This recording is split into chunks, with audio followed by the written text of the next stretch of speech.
Hey guys, this is Paul Elube, and I finally got my hands on Godzilla Awakening.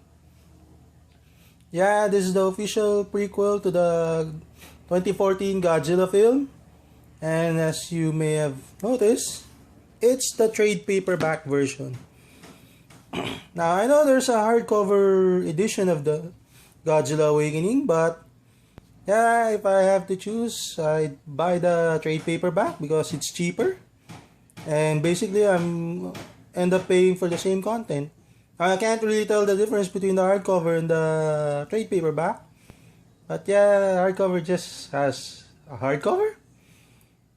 Anyways, yeah, this is officially canon to the Godzilla movies. Yeah, as you can see,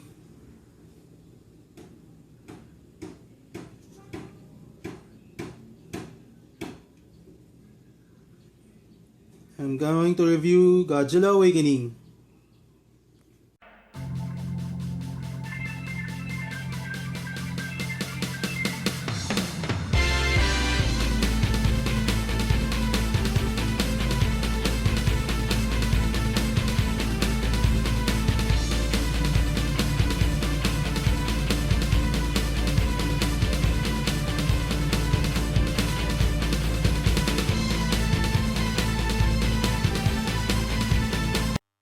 Let me start off this review with how excellent this cover looks like. I mean, it really symbolizes Godzilla's power. And yes, this is Legendary's Godzilla. And as you can see, the title of the comic is Godzilla Awakening.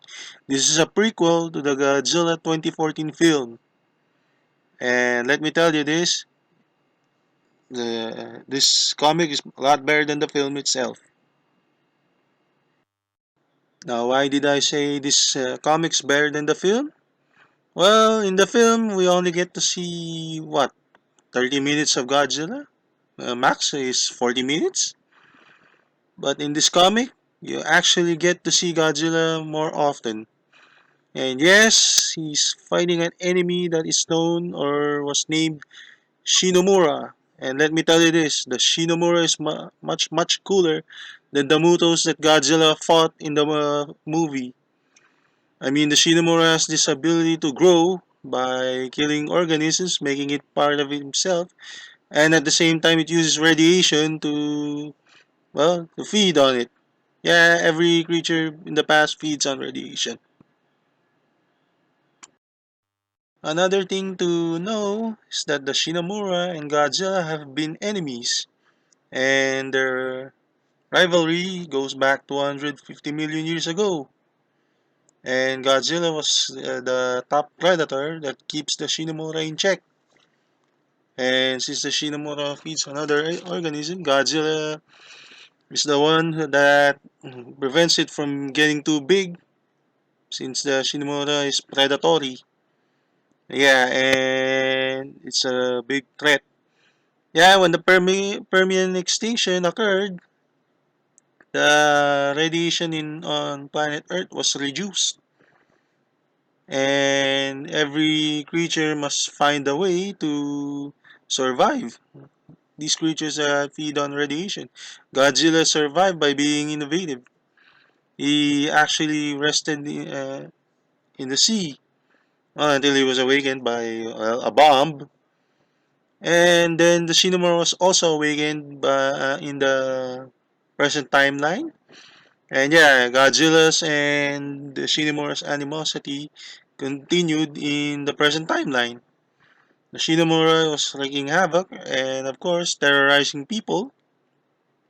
And another thing to note about this comic is, yeah, it shows Godzilla's power. Unlike the movie, we only saw what Godzilla is capable of. Yeah, atomic breath. But here, yeah, his resiliency and durability is greatly shown in this comic. Yes, this comic has a good story, but it's really dragged down by its, well, artwork. The artwork to me is kind of messy, and this shows in the Godzilla vs. Shinamura fight. And sometimes you can't tell what's really happening. Yeah, the artwork kind of reminds me a bit of Godzilla Kingdom of Monsters, but it's not really that as bad as Godzilla Kingdom of Monsters. I find this comic much enjoyable than the movie itself, and I highly recommend people to read this first before watching the movie. No, seriously, I'm serious with this.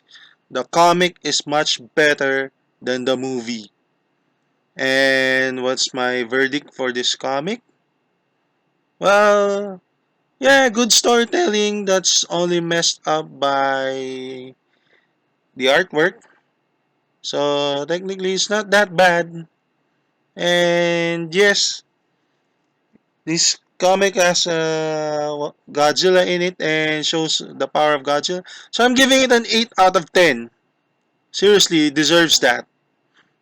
I enjoy this comic more than the film itself, and it's available online. Go buy it. It's available in hardcover and trade paperback. Highly recommend it.